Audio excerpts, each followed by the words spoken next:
Apa sebabnya saya mengikut Yesus? Ia membuka. Assalamualaikum warahmatullahi wabarakatuh. Selamat siang, Mas ya. Namanya siapa nih? Edi Susanto atau siapa nih? Izin ya, izin state ya. Hmm. Ngopi, saya tertarik dengan pernyataan Mas ini. Alasan kenapa saya mengikuti Yesus atau kenapa saya jadi murtad. Karena tidak ada kepastian katanya. Di dalam Kristen ada katanya. Ya, tidak ada orang yang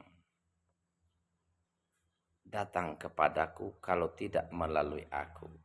Ya, Bapak menyebut Yohanes 14 ayat 6 kalau nggak salah itu. Artinya apa? Yesus itu sebagai perantara. Ya, bukan Tuhan itu sendiri. Sementara Bapak bilang Yesus adalah Tuhan. Tidak ada orang sampai kepada Bapak kalau tidak aku yang mengurus, kalau tidak ikut aku, kalau tidak mengikuti ajaranku. Sama dengan gitu. Tidak akan Anda sampai kepada Pak Jokowi kalau tidak melalui wakilnya. Jadi prioritas Pak Jokowi itu kalau ada wakil yang punya keperluan itu melalui wakil dulu. Baru sampai ke Jokowi. Nggak bisa nyelonong. Nah itu maksudnya kan. Sama dengan kepada Allah. Itu harus berselawat dulu kalau berdoa. Artinya apa? Kita ada jalur-jalurnya gitu kan. Jadi Yesus di sini dia sebagai utusan. Utusan melalui. Nah, coba Bapak lihat ya. Injil Ulangan 6 ayat 4. Allah itu Tuhan kita, Tuhan itu Esa. Ini kunci ketuhanan yang ada. Markus 12 ayat 29. Dengarlah hai Israel, hukum terutama itu adalah Tuhan Allah kita, Tuhan itu Esa. Yohanes 17 ayat 3. Inilah hukum yang kekal itu. Mereka mengenal engkau satu-satunya Allah yang benar. Mereka mengenal aku, Yesus Kristus yang engkau utus. Apa makna daripada kalimat-kalimat ini? Coba Pak jelaskan. Ya, jangan kita mengatakan akulah kebenaran, akulah jalan keselamatan. Tidak ada orang yang datang sampai kepada Bapak kalau tidak melalui aku. Mari Pak, kita berpikir logis. Bapak menyalahkan, meremehkan Nabi Muhammad SAW. Ya, Nabi Muhammad SAW itu tidak bisa dibandingkan dengan semua nabi sebelumnya. Kalau nabi-nabi sebelumnya, mulai dari Nabi Adam hingga Nabi Isa Al-Masih ya, itu hanya diutus untuk kaumnya. Enggak berlaku setelah meninggalnya atau telah berakhirnya semua nabi itu. Al-Masih berakhir meninggal, enggak ada, kalau menurut kalian disalib gitu kan, tetapi di dalam surah An-Nisa ayat 157 158 dijelaskan kenapa, bagaimana dan kemana Al-Masih itu sendiri. Dibantah pernyataan-pernyataan orang yang mengatakan mati di kayu salib, berkorban dan lain sebagainya, menembus dosa, semua dibantah di dalam Al-Qur'an. Al-Qur'an itu tujuan untuk meluruskan ya. Jadi cukup jelas, nggak bisa ya. Kalau Bapak meremehkan Nabi Muhammad SAW itu dosa besar Pak, ya, dosa besar. Salah besar. Ya, kalau Bapak memang mampu buatlah satu ayat pendek aja, ya, yang menyerupai Al-Quran. Kebenarannya apa? Karena setiap ayat di dalam Al-Quran itu ada hikmah, ya, ada petunjuk, ada pelajaran. Ya, misalnya saya bilang wa yunzirul lazina qalu tahuzalahu walada. Jelaskan kepada mereka, berilah peringatan kepada mereka kata Allah, bahwa mereka mengatakan Allah itu mengambil anak, bahwa Allah itu punya putra. Nah, bisa enggak Bapak membuat kalimat begini? Malahum bihi min ilmi walali abaihim kabor kalimatan tahruju min abwahim iyakuluna illa kaziba. Sesungguhnya mereka enggak tahu apa-apa kata Allah. Bahkan nenek moyang mereka tidak tahu apa-apa. Sungguh buruk apa yang mereka ungkapkan. Semua itu adalah kebohongan belaka. Bisa enggak Bapak buat satu kalimat atau dua kalimat begini ya? Jangankan satu ayat. Sedangkan orang Quraisy ketika Nabi Muhammad SAW aja tidak berkutik ya ketika mereka meremehkan Nabi. Ini sihir, ini karangan Nabi Muhammad.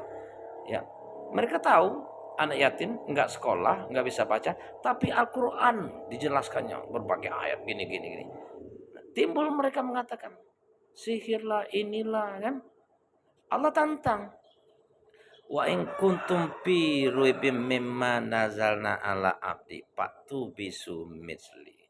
Kata Allah, jika kalian mampu, kalian ragu dengan ayat-ayatku yang disampaikan kepada hambaku Muhammad, kalian buatlah satu surat semisal Al-Quran. Carilah penolong kalian selain Allah. Kumpulkanlah ahli-ahlimu, setan sekalipun, jika kalian memang benar, kata Allah. Enggak ada yang mampu. Apalagi kita. Ahli bahasa Arab pada waktu itu enggak mampu loh. Ini Nabi Muhammad yang ditantang. Yang ya Allah ingin membesarkan ya, mengagungkan Nabi Muhammad. Kalau kalian memang mampu mencegah, meremehkan, membuktikan kalian lebih pintar dari apa yang disampaikan Nabi Muhammad, buat. Fa'ilam tab'alu walan tab'alu, kata Allah. Kalian pasti tidak mampu. Pasti, kata Allah, tidak akan mampu. Nah, mampu nak kalian? Buatlah satu surat yang semisal Al-Quran. Ya, saya kafir. Kalau bisa. Jangan sekali-kali meremehkan Nabi Muhammad. Enggak ada manusia ini yang bisa menceritakan air laut bergabung dengan air sungai. Enggak bisa asin. Kenapa? Nah, ilmuwan lah yang kalau memang ya banyak sekali ilmiah ya.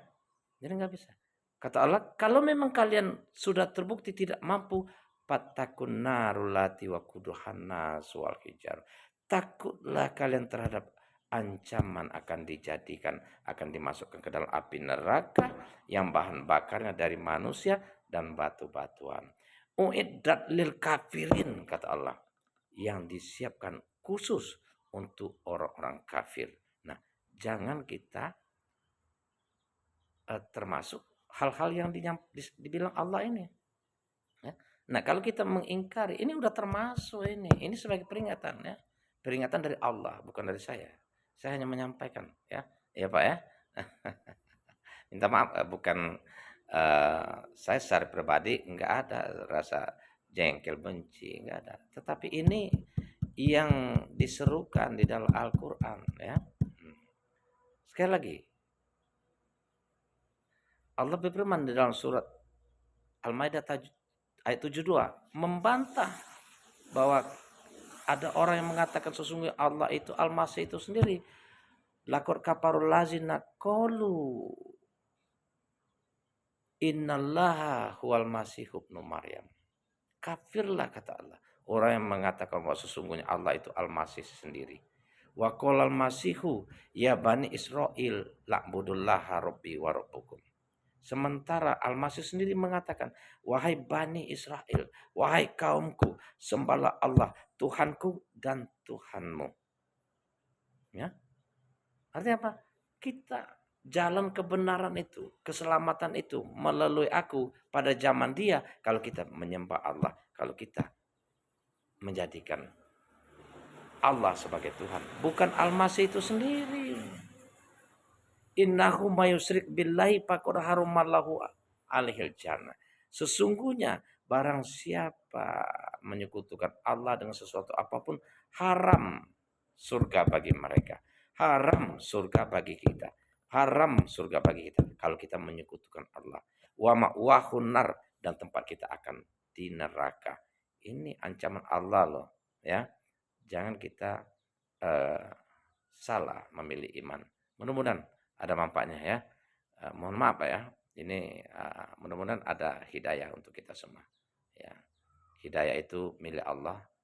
Tetapi kalau kita berusaha, berdoa, Allah akan kasih.